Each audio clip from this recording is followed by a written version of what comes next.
मंडळी, आता श्रावण महिना जवळ आलेला आहे, तर प्रत्येकजण श्रावण महिन्यात महादेवांची आराधना करतात, उपवास करतात, व्रत ठेवतात, त्याचबरोबर काही उपाय देखील करतात।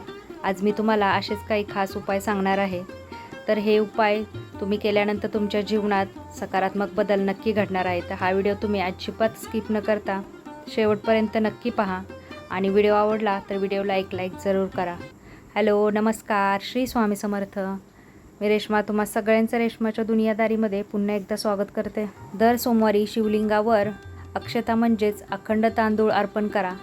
लक्षात ठेवा, तांदूळ कुठेही तुटलेला नसावा, यामुळे घरात कधीही धान्याची कमतरता भासत नाही। जर कर्जाचा डोंगर वाढला असेल तर वडाच्या झाडाखाली वटेश्वर महादेवाला पाणी अर्पण करून तिथे दिवा लावावा। दररोज घरातून निघताना महादेवांचे स्मरण करून कपाळावर चंदनाचा टिळा लावावा, यामुळे अडकलेले पैसे परत मिळतात। सोमवारी शिवलिंगावर उसाचा रस अर्पण केल्याने दारिद्र्य नष्ट होते आणि लक्ष्मीची प्राप्ती होते।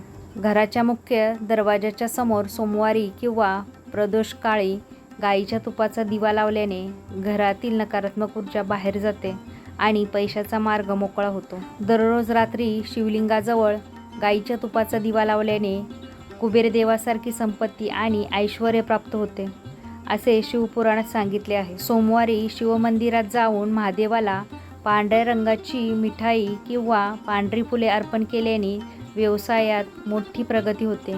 जर घरात कोणी सतत आजारी असेल तर शिवलिंगावर तांब्याच्या पात्रातून शुद्ध मध अर्पण करावे, यामुळे रोगाचा नाश होतो। सोमवारी महादेवाला कुशाचे पाणी किंवा दुर्वा अर्पण केल्याने जुनाट आजारांपासून मुक्ती मिळते।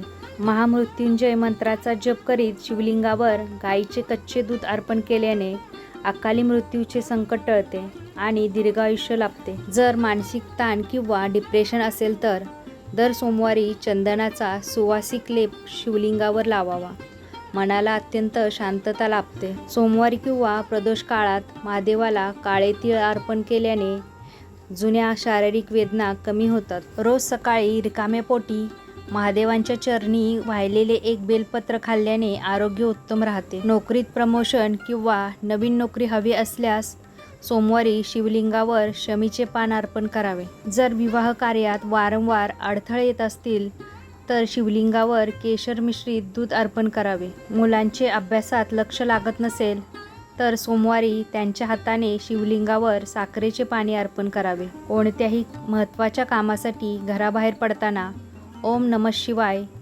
हा मंत्र 21 वेळा म्हणावा, कामात हमखास यश मिळते।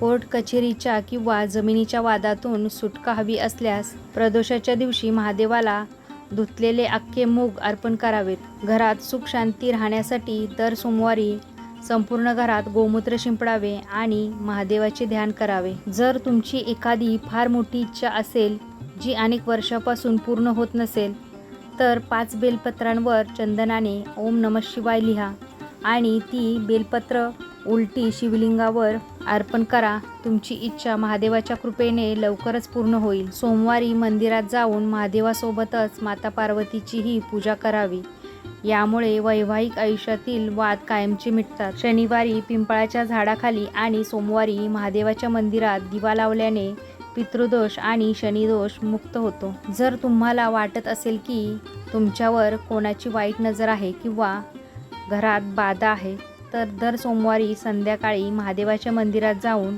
शिवचालीसेचं पठण करा, यामुळे सर्व प्रकारच्या संकटांचा आणि शत्रूंचा नाश होतो।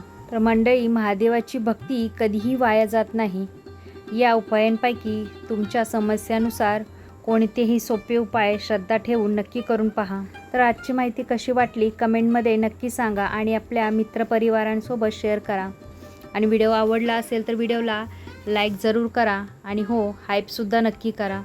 पुन्हा भेटूया आपण उद्याच्या नवीन व्हिडिओसोबत। तोपर्यंत सगळ्यांना श्री स्वामी समर्थ, जय जय स्वामी समर्थ, ओम नमः शिवाय।